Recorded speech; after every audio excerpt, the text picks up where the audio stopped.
I-translate ko na lang. Anong ibig sabihin nun?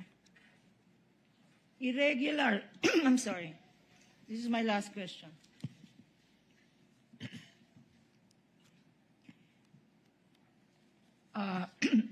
Medyo limited ang aking Tagalog mo or Pilipino.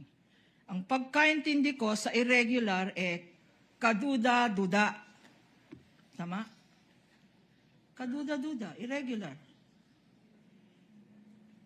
Ang Counsel for Respondent, if you can help me, it's in this translation, I'd happily welcome your translation.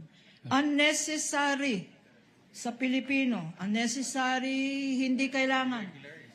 Irregular is hindi palagi, hindi kinagawian.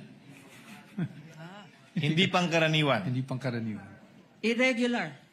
Kasi Counsel ang alam for ko, Respondent, you agree, hindi pangkaraniwan? Yes, Your Honor, I agree. Kasi ang nalaman lang natin the other day is unusual. Ngayon naman, irregular. Hindi pangkaraniwan. Hindi pangkaraniwan. Unnecessary. Hindi kailangan. Your Honor, I with all due respect again, if you may just ask the question na lang po. Sandali. Preliminary, Your Honor. Preliminary. Because this is already, Your Honor, I think we please. all know what's happening here. In any event, Your Honor, give me some leeway here. This is the last question before we break up for lunch. And considering We ask for the ruling of the the court, Your Honor. victory of Ayala, Your Honor, Let we're all in counsel- a happy mood.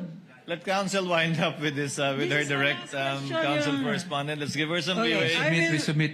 Unnecessary. Let's help in translating more accurately. Yes. Unnecessary, hindi kailangan. Excessive, labis.